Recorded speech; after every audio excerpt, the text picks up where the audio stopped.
그래서 9절 말씀 고난 중에 훈련이라는 제목을 가지고 다 같이 말씀을 한번 다 같이 읽겠습니다. 우리말 성경이에요. 이게 오늘은 특별하게 우리말 성경을 썼거든요. 다 같이 한번 읽어보겠습니다. 예수 그리스도의 사도 베드로는 본도와 갈라디아와 갑바도기아와 아시아와 비두니아 지역에 흩어져 사는 나그네 곧 아버지의 미리하심을 따라 성령의 거룩하게 하심으로 예수 그리스도께 대한 순종과 그분의 피 뿌림을 얻기 위해 택하심을 받은 사람들에게 편지를 씁니다.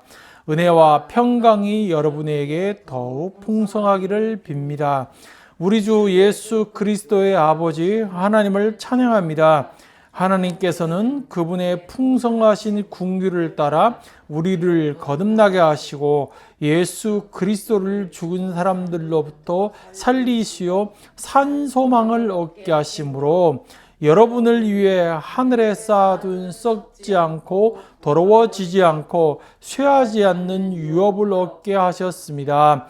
여러분은 마지막 때에 나타내려고 예배하신 구원을 얻기 위해 믿음으로 인해 하나님의 능력으로 보호하심을 받고 있습니다. 그러므로 여러분은 이제 온갖 시험을 당해 잠시 근심하게 됐으나 오히려 크게 기뻐합니다. 그것은 여러분이 당하는 믿음이 시련이 불로 달래내도 없어질 금보다 더 귀해 예수 그리스도께서 나타나실 때 칭찬과 영광과 존귀를 얻게 하려는 것입니다. 여러분은 그리스도를 보지 못했으나 사랑합니다. 지금도 여러분은 그분을 보지 못하지만 믿고 말할 수 없는 영광스러운 기쁨을 즐거워합니다. 이는 여러분이 믿음의 결과로 영혼의 구원을 받기 때문입니다. 아멘. 오늘로 우리 생명 시리즈가 끝나게 됩니다. 완전히 끝나게 되는데요. 저번 주에 우리가 좀 적극적인 훈련에 대해서 말씀을 드렸거든요. 그래서 우리가 그 적극적인 훈련이 뭐냐? 바로 예수 그리스도의 말씀에 대한 순종이라고 말씀드렸습니다. 근데 그 말씀이 우리가 좀 헷갈려하는 부분이 있는 것 같아요. 왜냐하면 우리가 순종이란 말 딱 들었을 때 어떤 사람의 명령과 지시에 따르는 것을 순종이라고 생각을 많이 하거든요. 그렇죠? 앉으라, 앉고 일어섰 하면 일어서고 열중슛 하면 열중슛 하고 그게 우리는 순종이라고 생각했거든요. 그래서 우리가 예수 그리스도께 순종한다라는 말을 들었을 때 하나님 나한테 뭘 시키시나에 관심을 두고 있었던 거예요.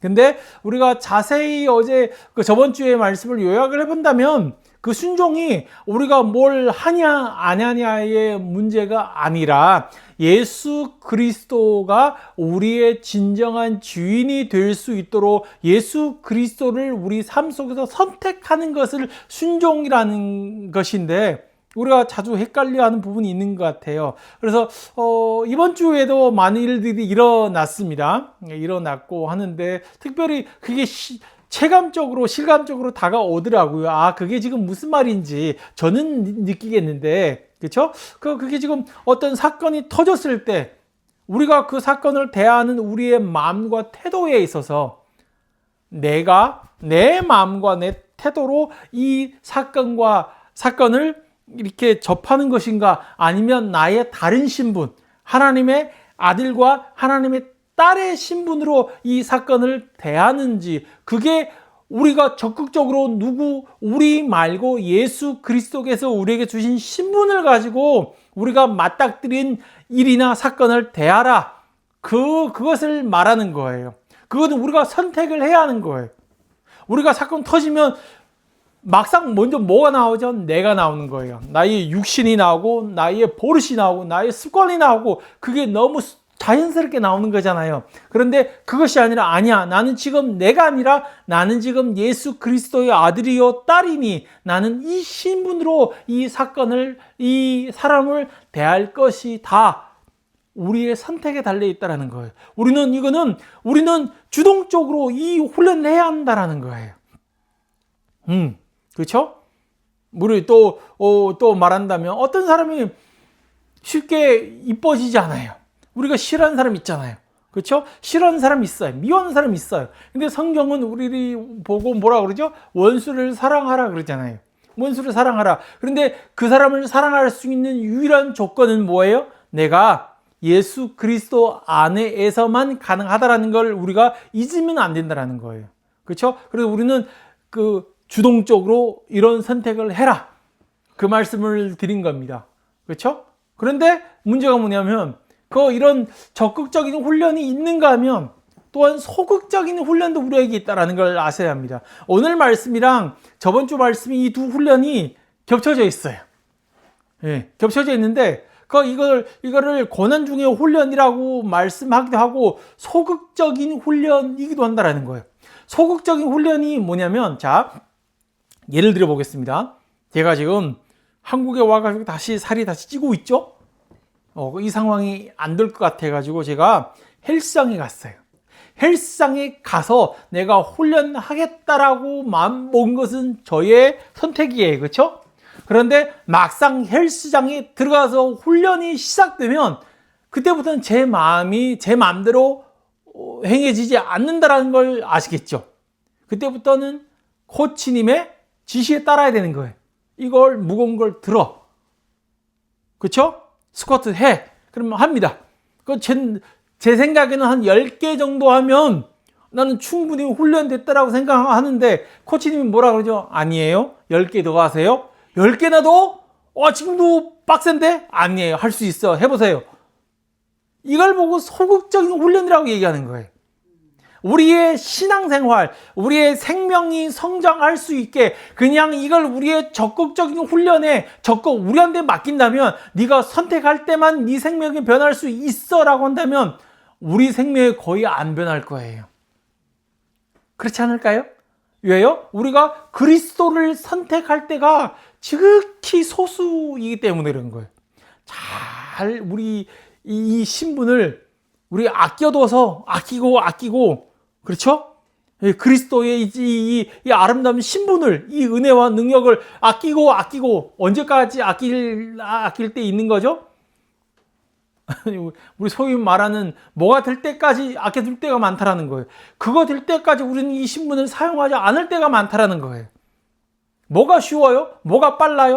내가 너무 습관적이고 내 것이 나오는 것이 너무 자연스럽기 때문에 우리 하나님을 선택한다라는 것은 우리에게 맡긴다면 그렇게 쉽지 않습니다. 그래서 하나님께서 소극적인 훈련을 통해서 우리를 성장시키기도 한다라는 거예요. 그것이 바로 오늘 본문에 관한 내용이에요. 무엇을 통해서? 고난을 통해서. 네, 고난을 통해서. 자, 그래서 오늘 본문을 보면 우리 1절에서 9절 말씀을 봤습니다. 근데 앞에 보면 참 재밌는 얘기들이 많이 나와요. 곧 하나님 아버지 미래하심을 따라 성령의 거룩하게 하심으로, 그렇죠? 예수 그리스도에 대한 순종과 그분의 핏뿌림, 거룩함, 핏뿌림, 택하심,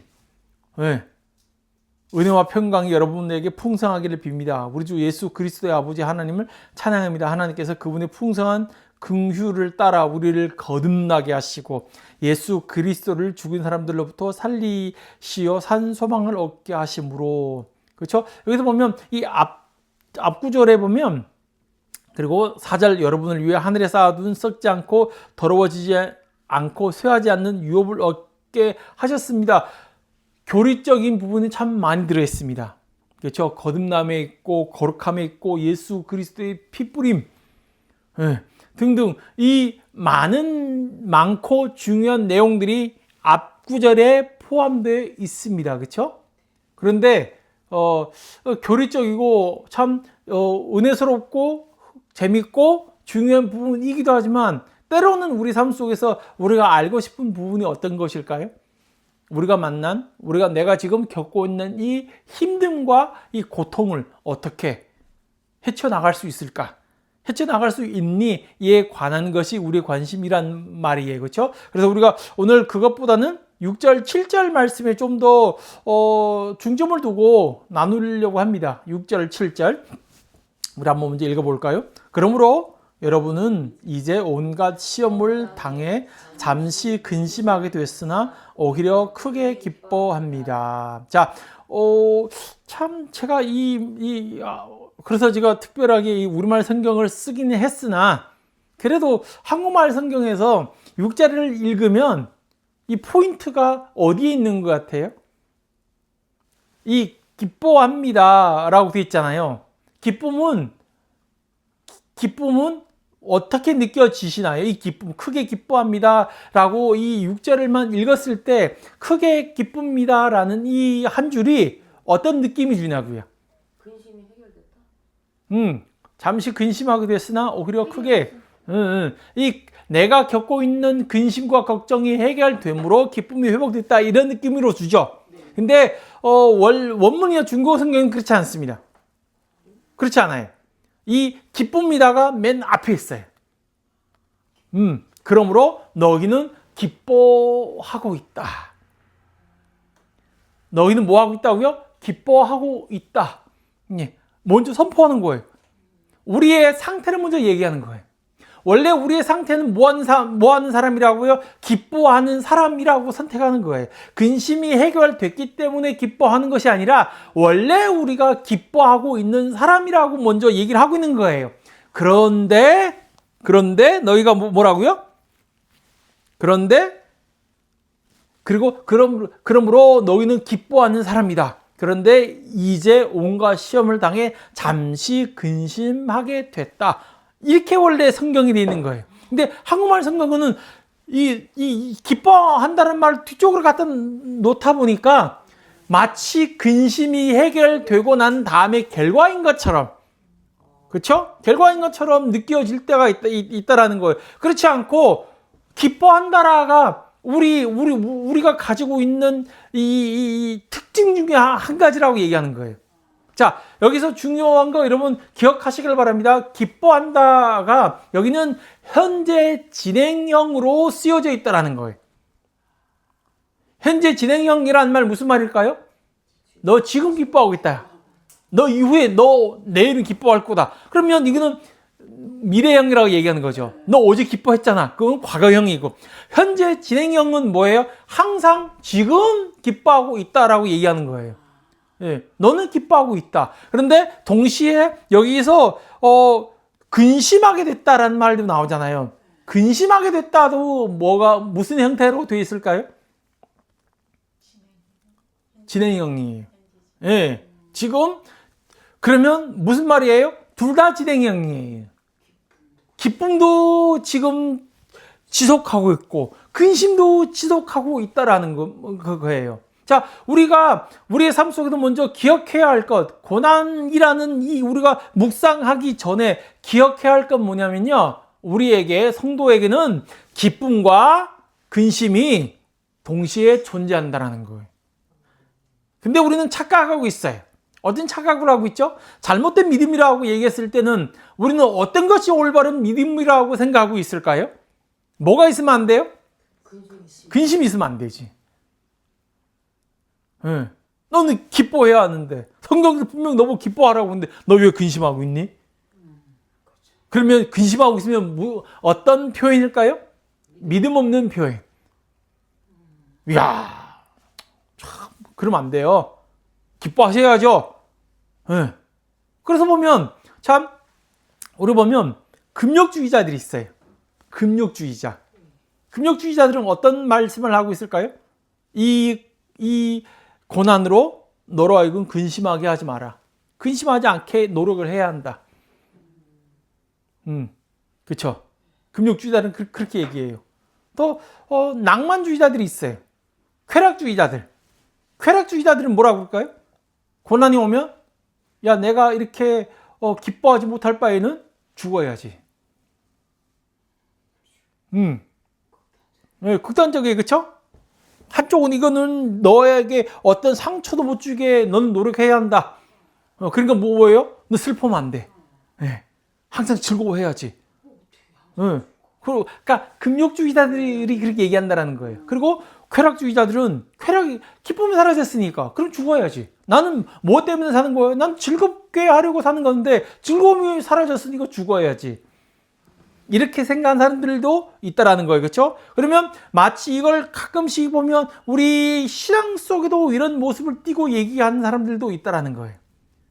네. 기독교적으로 금욕주의자들이 얘기하는 거죠. 지금 기도로 이겨내세요. 기도로. 막 기도원에 가서 손 한 뿌리 한번 뽑아보세요. 이런 식으로 우리에게 얘기하고 있는 거예요. 그러면 우리는 마치 한쪽으로 치우치면 잘못된 것처럼 느끼고 있다는 거예요. 그런데 오늘 본문에 보세요. 베드로가 얘기하고 있을 때 뭐가 아까 얘기했던 것처럼 기쁨과 이 근심이 동시에 존재하고 있다는 걸 우리는 알아야 한다는 거예요. 네. 우리가 슬퍼하면 안 돼. 이거는 잘못된 교육이에요. 왜? 우리가 어떤 일을 겪고 모르잖아요. 사람이 산다는 것이. 그렇죠? 뭐가 어떤 일이 다가왔을 때 우리가 감정 있고 우리가 느낌 있는 사람인데 그것이 막상 다가왔을 때 우리가 슬퍼하고 우리가 이렇게 우울한 상태에 처해 있는 것은 인지상정이에요. 사람이 가지고 있는 감정 중에 지극히 정상적인 감정 중에 한 가지라는 거예요. 그리고 어떤 사람은 그렇게 얘기하잖아요. 여러분들은 잘 모르겠지만 남자 화장실에 가면 소변 보는데 앞에 글자가 이렇게 쓰여져 있어요. 남자가 흘리지 말아야 할 건 눈물뿐만 아니다. 그럼 무슨 말이에요? 남자가 그게 남자가 울면 안 된다라, 눈물 흘리면 안 된다라는 얘기잖아요. 왜요? 남자가 울면 안 돼요? 남자가 감정 있으면 풍부하면 안 되는 거예요? 마치 남자가 울면 나약한 표현이고 안 되는 것처럼 이렇게 교육을 한다라는 거예요. 그래서 오늘 이 신앙이 잘못되면 우리에게 들어올 수 있다라는 거예요. 누가 어떤 힘든 일을 겪고 있으면 저 믿음 없어. 믿음 없는 표현이야 저거는. 왜 그렇게 슬퍼하지? 왜 이렇게 눈물 흘려? 믿음 없어 보이게? 에? 그렇죠? 그거 아니라는 거예요. 슬퍼할 수 있어요. 네. 물론 때로는 우리가 이 슬픔이라는 게 근심과 걱정. 자, 우리 다른 본문 한번 볼까요? 마태복음 26장 38절을 볼게요. 이미 이에 말씀하시되 내 마음이 매우 고민하여 죽게 되었으니 너희는 여기 머물러 나와 함께 깨어 있으라 하시고. 어디 있는 말씀, 어떤 상황인지 기억하실까요? 예수님께서 겟세마네 동산에서 기도하러 가실 때 하는 말씀이에요. 그렇죠? 날이 밝으면 자기가 뭐 하게 되는 거 알고 있어요? 십자가를 지게 된다라는 건 알고 있어요. 얼마나 예수님 고통스럽냐 그거. 그 상황이 말하는 고민과 오늘 본문에 나오는 이 근심이 원문에서 똑같은 단어를 쓰고 있다라는 거예요. 자, 우리가 왜냐면 여기서 근심, 고민하면 어떤 생각 들까요? 우리 예를 들어서 중국집에 가가지고 오늘 뭐 먹을래요? 짜장? 짬뽕? 그러면 뭐 먹을까? 난 짬뽕도 먹고 싶은데 짜장도 먹고 싶어. 근데 한 번에 두 그릇 못 먹겠고 뭐 먹을까? 이런 것도 고민이라고 얘기하죠. 그렇죠? 그런데 우리가 알다시피 예수님께서 지금 겟세마네 동산에서 이 정도의 고민이 아니라는 거예요. 기도하는데 심지어 누가복음에서 뭐라고 얘기하는 거죠? 땀방울이 핏방울이 됐다. 모세혈관이 다 터져가지고, 그쵸? 모세혈관 다 터져가지고 이 피가 위에서 흘러나올 정도로 그 마음의 그 짐과 무거움, 그 상황을 얘기하는 거예요. 네. 그런 상황. 그러면 이걸 우리가 조금 더 얘기도 하겠습니다만은 전후서가 베드로가 아까 이 서신을 받는 사람들이 나오기는 합니다만은 누구한테 쓴 거예요? 본도와 갈라디아와 갑바도기아와 아시아와 비두니아 지역에 흩어져 사는 나그네들, 이 사람들한테 편지를 보내고 있습니다. 왜 보내고 있어요? 어떤 마음과 심정으로 보내고 있는 거예요? 심심해서 얘네들이 잘 지내고 있나? 편지를 하나 써줘가지고 안부나 물어봐야겠다. 이런 목적으로 쓴 걸까요? 아니에요. 자, 우리는 그때도 예전에도 잠깐 얘기했습니다만 로마에서 기독교를 향한 두 차례의 이 큰 박해가 있었거든요. 두 황제를 통해서. 한 사람은 도미니안, 그건 요한계시록에 관한 것이고, 한 사람은 누구예요? 네로. 네. 네로 황제 때에 기독교에 향한 이 핍박이 있었거든요. 이 박해. 이 박해에 근거를 해서 베드로가 교회에게 편지를 쓰고 있다는 거예요.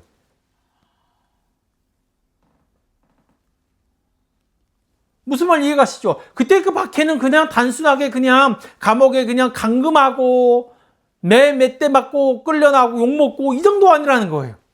죽고 사냐의 문제라는 거예요. 내가 예수를 믿는다라고 잘못 얘기했다가 뭐 할 수 있는 거예요? 죽을 수 있고 나는 이 사회로부터 배척당할 수 있는 상황에 처했다라는 거예요. 그렇죠? 이 박해에서 오는 이 마음의 이 짐, 고통스러움은 우리의 상상을 초월할 거예요. 소위 우리가 지금 만나고 있는 이 힘듦이 이 사람들 앞에서 참아 내가 지금 아이고 이런 걸 가지고 힘들다 고난 당했다라고 말하기 부끄러울 정도로 이 사람들 앞에서는 이런 고난 당하고 있다라는 거예요. 그런데 바울이 뭐라고 그러죠? 이런 고난도 있을 수 있다라는 거예요. 마음에 오면 마음이 무너지고, 예. 이런 상황이 있을 수 있는데, 또 다른 한편에서 우리가 고난이, 이 근심과 걱정이 뭐로 통해서 올 수 있냐면, 이 하나님을 멀리 떠난 사람들을 바라보면서 우리에게 올 수 있는 이런 심정일 수도 있다라는 거. 자, 그런데, 베드로가 여기서 뭘 강조하고 있을까요? 뭘 얘기하고 있는 거예요? 너희가 원래는 어떤 상태? 너희는 항상 어떤 상태에 처할 수 있다? 기뻐하는. 네. 기뻐하는.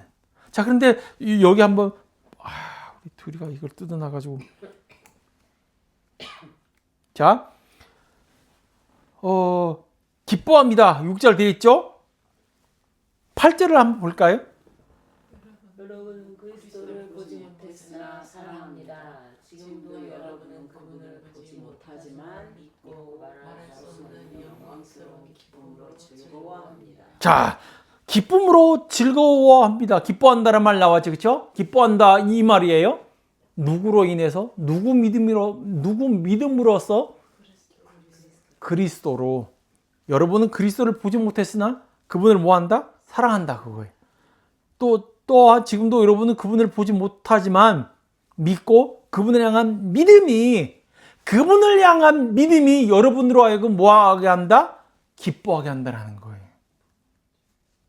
자, 그리고 더 재밌는 얘기 나올까요? 5절 봅시다. 여러분은 마지막 때에 나타내려고 예비하신 구원을 얻기 위해 믿음으로 인해 하나님의 능력으로 보호하심을 받고 있습니다. 이상하잖아요. 여기 이상하다고 생각 들지 않나요? 네. 보호한다라고 되어 있잖아요. 그러니까 하나님의 능력으로 보호하심을 받고 있다 이렇게 받을 것이다라고 얘기하면 재밌어요, 그렇죠? 네. 근데 뭐라고 그래요? 받고 있다라고 얘기한다는 이것은 무슨 상태예요? 현재 진행하고 있는 상태예요. 근데 하나님의 능력을 받고 있다. 그러면 우리는 물어봐야 돼요. 이 능력이 내가 하나님의 능력으로 보호받고 있다라는 것이 무엇인지. 베드로는 뭘 얘기하는 거예요? 너희들이 하나님의 능력으로 보호받고 있으니까 이런 일들이 너희에게 일어나지 않을 것이다가 아니에요. 무슨 말이에요? 이런 일이 일어났음에도 불구하고 하나님의 능력으로 너희를 보호하고 있다는 말은 이런 고난과 힘듦이 뭐를 요동하지 못한다는 거예요?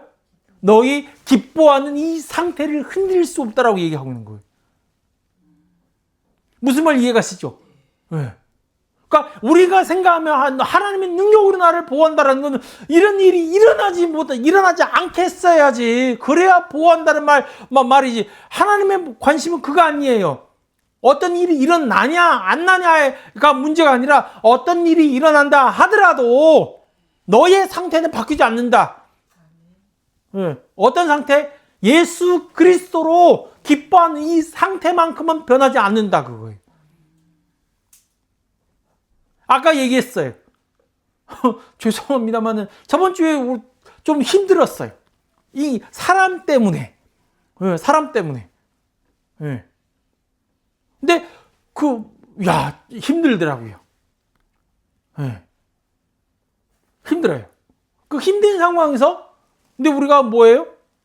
힘들면 뭐가 사라지는 거예요? 기쁨이 사라지는 거예요. 근데 우리가 지금 얘기하는 거 그거예요. 우리가 지금 이거 왔을 때, 원래는, 난 이 정도, 이 사람이 나를 이렇게 만들 수 없는 사람인데, 내가. 그쵸?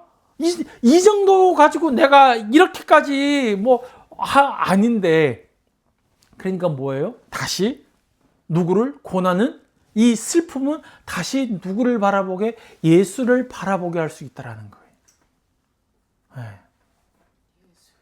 네.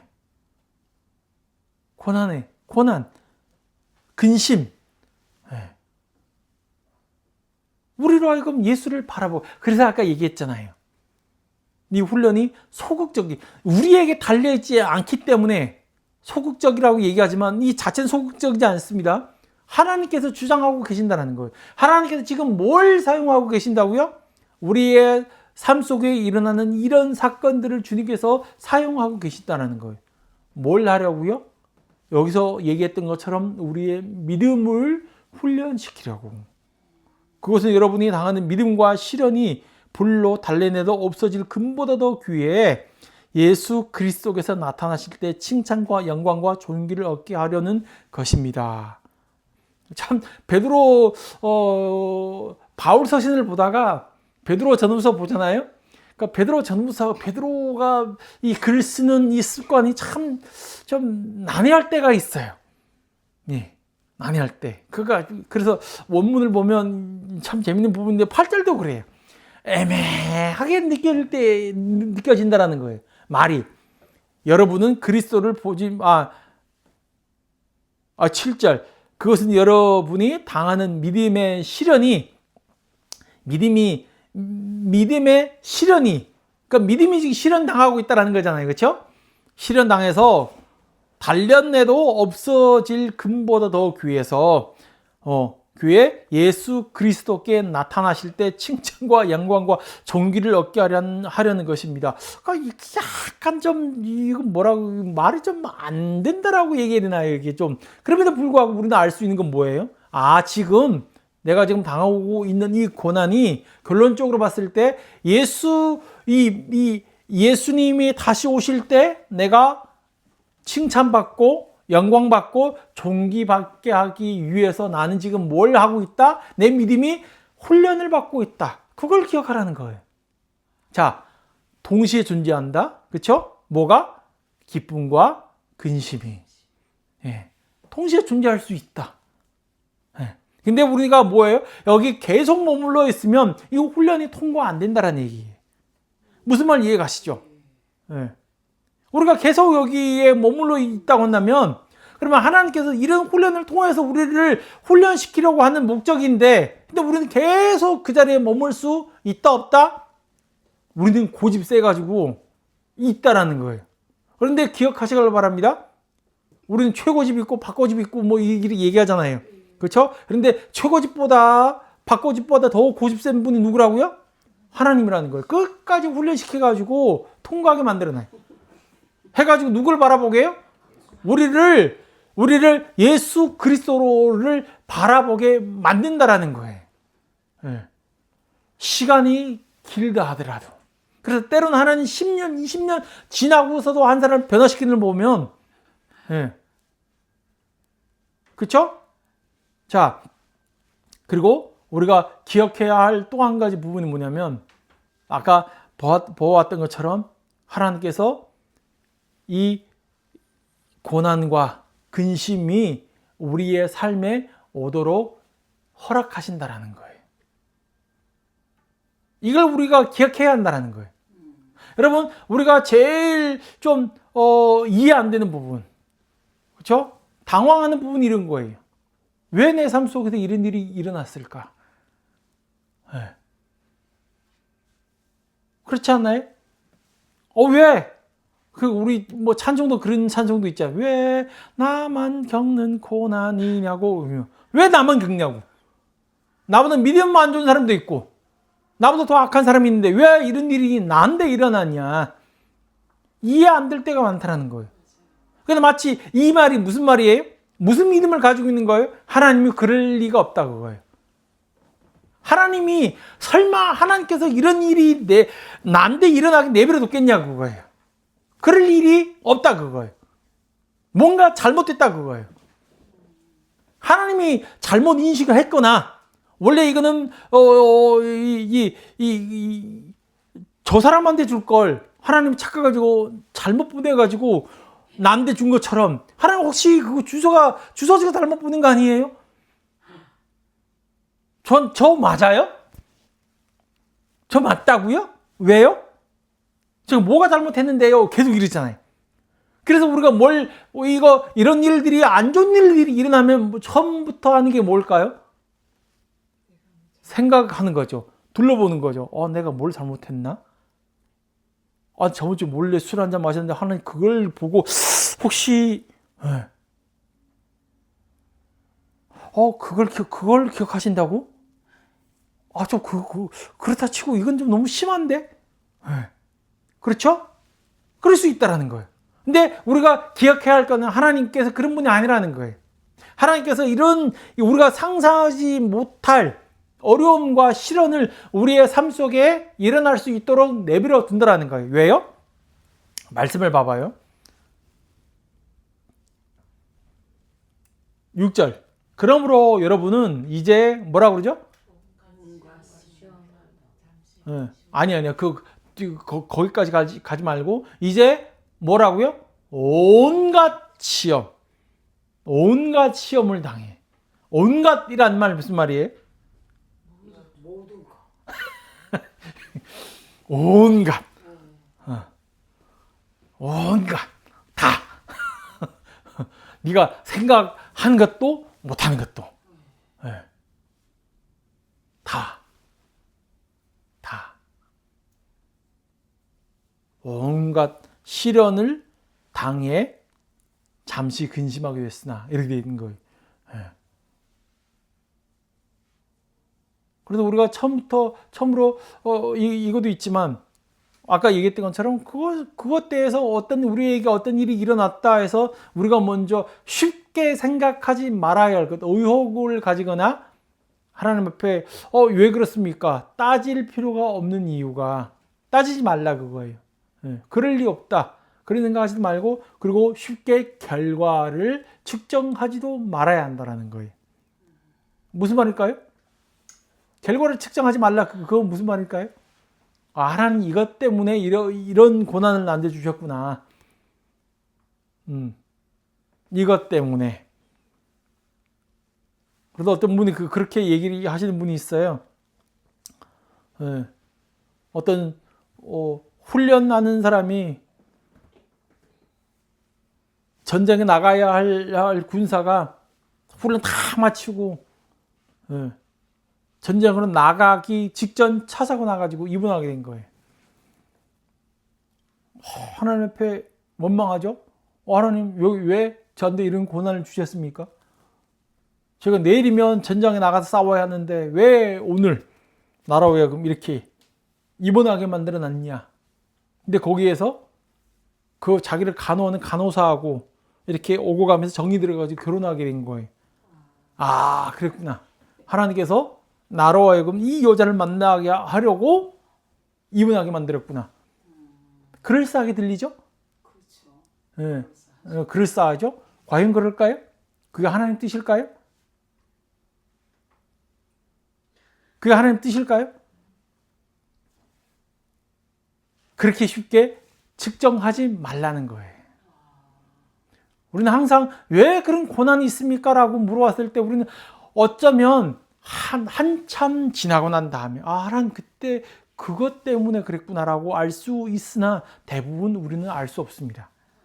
근데 우리는 뭔가 이걸 좀 찾으려고 실마리를 찾으려고 그래서 그랬구나. 하나님 그것 때문에 이렇게 하신 거구나. 예. 쉽게 그렇게 하지 말라는 거예요. 예. 그렇죠? 우리는 모른다라는 거예요. 여기 로마 시대에 있는 우리 초기 크리스찬들이 뭐가 잘못했어요? 바르게 산 것밖에 없어요. 예. 그냥 로마 황제가 신이 아니다라고 얘기한 것밖에 없어요.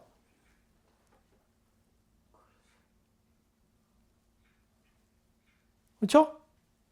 뭐 그렇게 100% 이렇게 완전하게 이렇게 흠없이 살았다라고 얘기할 수는 없으나 그래도 대부분 사람보다는 잘 살았을 거 아니에요.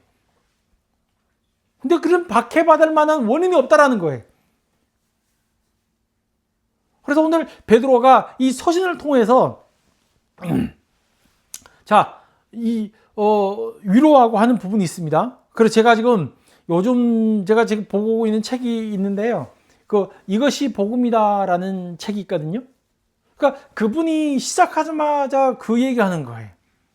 초기 교회 때 있잖아요. 초대교회 때 사도들이 전했던 이 복음이 사도들과 주위에 있는 사람들을 바뀌었을 뿐만 아니라 로마라는 이 어마어마한 제국을 바뀌어버렸다는 거예요.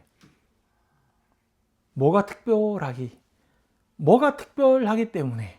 그 복음이 지금과 뭐가 다른가요? 사도들이 얘기했다고 특별한가요? 아니라는 거예요. 그렇죠? 그리고 우리가 생각해 볼 필요가 있다는 거예요. 왜 오늘 나도 이 복음을 듣고 있는데 이 복음이 효력을 잃었나? 뭐 때문에 오늘 제 힘을 발휘하지 못하고 있을까? 이런 고민을 한번 해볼 필요가 있다는 거예요. 자, 왜냐하면 오늘 생각해 보세요. 이런 큰 고난을 당하고 있어요. 베드로가 편지를 썼어요. 이 편지를 보고 이 성도들이 이 편지 읽었을 거 아니에요. 그렇죠? 읽고 그냥 어떤 느낌 들 수 있을까요? 아, 위로를 받았구나. 네. 그런데 위로보다 내가 당하는 고통이 더 크다고 생각되면 이 위로가 안 될 때가 있어요. 그렇죠? 네. 그렇잖아요. 큰 고통 당하고 있는 사람, 괜찮아, 힘내. 네가 뭘 안다고 나한테 와가지고 이래. 네, 그렇죠? 그냥 단순하게 이 사람들한테 도움이 그냥 위로의 차원에서 끝났다고 한다면 아마 기독교가 사라졌을 겁니다. 그렇지 않을까요? 이 사도들이 쓴 편지가 내가 당하는 고통 앞에서 네가 뭘 안다고? 네가 내 처지에 있어봤어? 네가 내만큼 힘들어봤어? 그냥 와서 편지 한 통 가지고 나를 위로한다고? 이거 된다고 생각해? 만약시 이 사람들 이렇게 생각됐다면 기독교가 어떻게 됐다고요? 고난 앞에서는 사라졌을 거예요. 항상 승고할 때는 내가 일이 잘 풀리고 점점 잘 되고 있어요. 그러면 설명이 되잖아요. 근데 믿는데 점점 힘들어지고 있어요.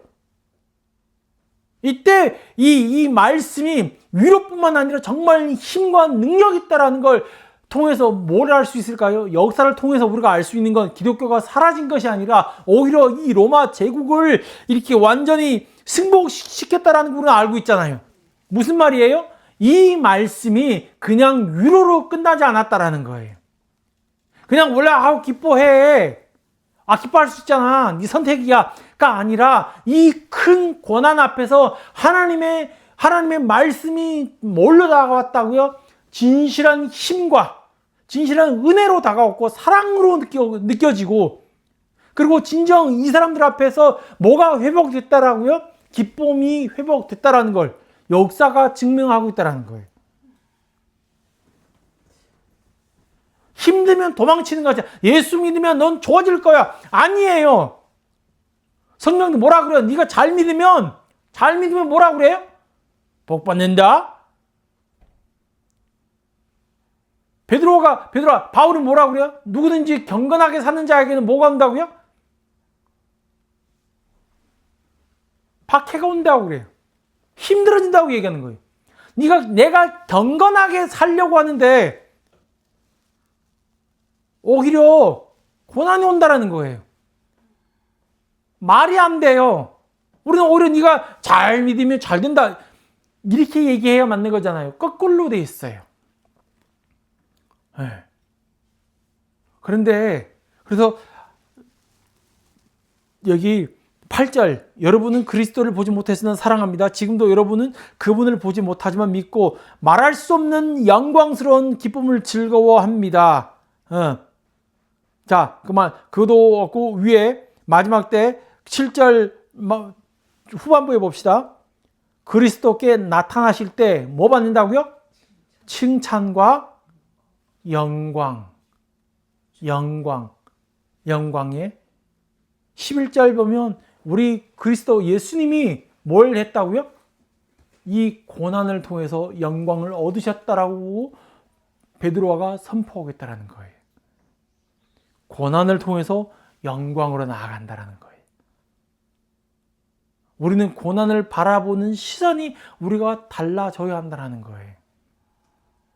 모든 우리의 삶 속에 일어나는 모든 고난이 하나님의 뜻이 있어요. 하나님 목적이 있습니다. 네. 하나님 목적이 있다라는 거. 하나님께서 주관하고 계신다라는 거. 나로 하여금 어떻게 해요? 나로 하여금 예수 그리스도를 점점 닮아가게 하려고 하는 하나님의 목적. 네. 나의 영성과 나의 영적 생명이 성장, 성숙하게 하려는 하나님의 목적이 있다라는 거. 자, 마무리 짓겠습니다. 그래서 우리가 이런 고난이 다가왔을 때 우리가 해야 할 일이 있다고 한다면 어떤 것일까요? 네. 아까 얘기했던 것처럼 우리가 먼저 고백해야 한다는 거예요. 인정해야 한다는 거예요. 우리가 하나님께서 이 고난을 주시면 왜가 아니라 하나님께서 지금 나한테 무엇을 가르치려고 하십니까? 무엇을 깨닫게 하려고 하십니까? 라고 우리가 물어야 한다는 거예요. 내가 주님을 위해서 내 목숨을 바치겠습니다. 이런 고백을 하신 적 있으시죠? 우리가 기도원 가가지고 주여 주님을 위해서 목숨을 바치겠습니다. 이렇게 고백까지 한 나에게 고난이 웬 말이냐가 아닌 거예요. 그렇죠? 하나님께서 지금 뭐예요? 지금 이 고난을 통해서 나를 훈련하고 있다는 걸 기억하시길 바랍니다. 학습해라. 고난을 통해서 뭐하라? 학습해라 그거예요. 지금 뭘 얘기하시려고 합니까? 하나님 제가 혹시 제 시선이 예수 그리스도로부터 떨어져 있는 것을 하나님께서 뭘 고난을 통해서 다시 교정하시려고 하는 것인지 생각을 해보라는 거예요. 자, 그리고 두 번째, 시간에 제한을 두지 마라. 좀 인차 지나가겠지. 네. 가 아니라는 거예요. 시간 누구한테 있다? 하나님 손에 있다. 때로는 나의 이 힘듦이 오래 갈 수도 있어요. 1년이고 2년이고. 그렇죠? 때로는 저도 요즘 이 말씀들 때문에 위로되고 마음에 놓는 부분이 그런 거예요. 하나님 언제까지 이렇게 또 언제까지 이렇게 있어야 합니까? 언제까지 우리 집에서만 이렇게 우리 가족끼리 이렇게 예배 드려야 합니까? 이럴 때 있는 거예요. 그냥 누구한테 있다? 하나님 손에 있다. 그리고 마지막 순종하라 그겁니다. 저도 이 말 이거 준비하면서 이 말 듣고 참 놀랬던 부분이 이런 거예요. 우리가 힘들어질 때 평상시 우리가 우리의 영적 생명 성장을 위해서 뭘 해야 되는 거죠? 말씀도 봐야 하고 기도도 해야 되고 우리 성도들 간의 교제와 사랑도 베풀어야 하고 이런 부분들. 근데 우리가 언제 멈추게 되는 거죠? 이런 일들이 이런 훈련들이 언제 딱 멈춰요? 힘들어질 때. 마음이 힘들어지거나 몸이 힘들어질 때 딱 멈추게 됩니다. 그렇죠? 특별히 누군가 나를 긁었을 때. 우리 긁히면 당했을 때. 제일부터 기도도 하기 싫고 말씀도 보기 싫고 그렇죠? 근데 이때는 뭘 하라? 계속 하라 그겁니다. 그러니까 저도 이 말씀 듣고 도전받았던 부분인데 특별히 이렇게 내가 지금 나락치고 있다라고 생각할 때 하나님께서 뭐라고 그래요? 네 이웃을 네 몸처럼 사랑하라. 그러면 그때 한번 나가서 네 이웃을 한번 사랑해 보라 그거예요. 그러면 신기하게도 나의 회복되는 모습을 보게 될 수 있다라는 거예요. 네. 중요한 부분입니다. 네. 내가 긁혔다 해서 지금 기분이 아니야. 내가 지금 성경 볼 기분이 아니야. 누구를 사랑해주고 도와줄 기분이 아니야. 로 인해서 안 하는 것이 아니라 그럴 때일수록 뭐다? 그러니까 뭐예요? 순종이 필요하다는 거예요. 난 기분이 아니야. 라는 말이 뭘 주장하는 거예요? 나를 주장하는 거잖아요. 그때 순종이라는 말 뭐예요? 아니야. 내가 지금 내가 왜 기분이 나쁘지? 그 이유는 내가 나를 주장했기 때문에 그런 거야. 어디로? 나는 예수의 생명이 내 안에 있다. 내가 왜 이 말 때문에 긁혀? 내가 예수가 내 안에 있다라고 된다면 누가 나한테 무슨 말을 해도 원래 긁히면 안 되는 말이잖아요. 내가 왜 긁혔지? 내가 왜 힘들어하지? 주님, 제가 다시 돌아갈게요. 어디로? 예수에게로. 네. 자, 우리가 참 재밌습니다. 우리가 시작하면서 말했던 거, 우리 안에 무상이 있어요, 그렇죠? 가득한 우리의 무상, 없는 것도 만들어서 우상을 만드는 우리의 능력. 그리고 우상이 좀 누그러지면 뭐가 기어 올라와요? 나의 의. 나의 의. 이게 나예요. 이게 나예요. 근데 이런 나를 하나님께서 뭐예요? 품어주시고 사랑해 주셨다라는 거예요. 누구 때문에? 예수님 때문에. 우리는 설마 저한테 그거밖에 없겠어요? 저한테 잘하는 것도 있어요. 그게 뭐라고요? 그게 나의 의라고 얘기했죠, 그렇죠? 네. 근데 봐보세요. 나를 변화시키려고 누가 더 노력하고 있다? 하나님이 더 노력하고 있다라는 거예요. 성령님이 우리의 삶 속에서 우리를 이끌고 계시죠? 하나님께서 외적으로 우리의 환경을 통해서 우리를 변화시키고 우리를 이끌고 있다라는. 제발. 우리가 하나님을 묵상하고 바라보는 훈련 좀 해봅시다.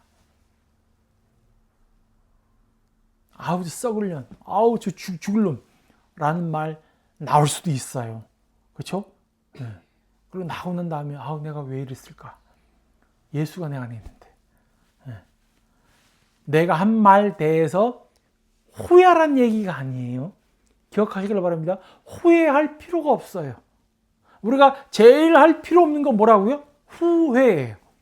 내가 왜 그랬을까? 내가 왜 그 말을 했을까? 내가 왜 그렇게 했을까? 그걸 하라는 소리가 아니에요. 내가 돌아섰구나. 돌아서라는 것이지, 그거 앉아가지고 내가 따지라는 얘기 아니에요. 내가 오늘 거짓말 몇 마디 했고, 뭘 잘못했고, 일일이 하나님 앞에 주님 제가 이것도 잘못했고, 이것도, 그걸 하라는 거 아니에요. 예수에게로 돌아가라 그겁니다. 예수가 나의 생명을 주장할 수 있도록 그분께 내 모든 것을 내드려라 그겁니다. 그리고 하나님께서 안 되니까, 그거 가지고 안 되니까 하나님께서 우리 삶 속에 뭘 준다고요? 고난이라는 걸 통해서 우리를 훈련시키고 있다는 거. 그 믿음이 어떤 믿음이 진짜야? 아니면 진짜야? 심지어 이것 앞에서도 내 기쁨이 흔들리지 않았어. 무슨 기쁨인데? 예수로 인해서 생긴 이 기쁨, 어떤 상황에서도 흔들리지 않았어. 그거 정말 진짜야. 그런 상태까지 나아갈 수 있게 하나님께서 우리를 훈련시키고 있다는 거예요. 돈이 없다고? 그래서 아까 예수 충만이라는 찬양 정말 너무 좋은 것 같아요. 그렇죠? 요즘 그 찬양 딱 꽂혔어요. 충만. 나에게는 예수로 충만되어 있다. 고통도, 어려움도, 고난도, 질병도, 심지어 죽음조차도 우리를 어찌할 수 없는.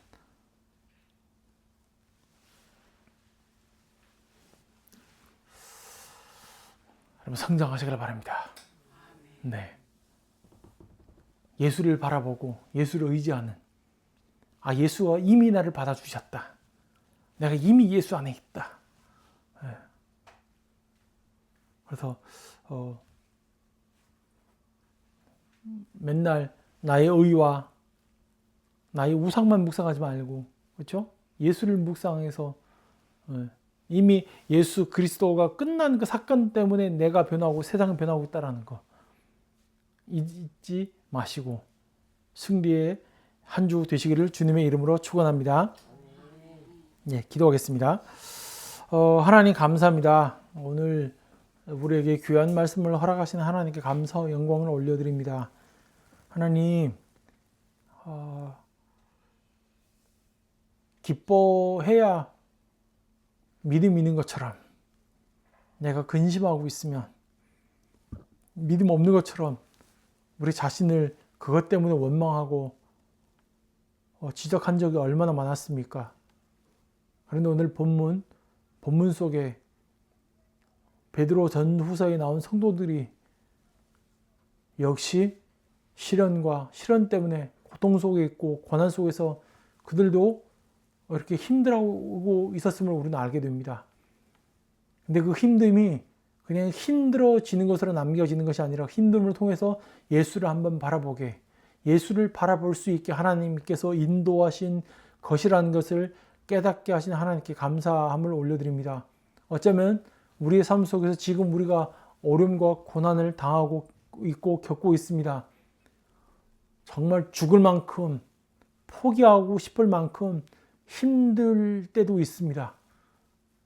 하나님, 우리가 거기서 왜, 어떻게 하면 이 고난이 없어질까를 묵상하는 것이 아니라 고난 속에서 예수를 묵상할 수 있도록 우리를 훈련시켜 주십시오.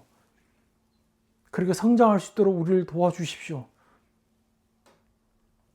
우리도 진정 예수로 충만하다, 예수로 족하다 라는 말 할 수 있는 우리가 될 수 있도록 축복하여 주시옵소서.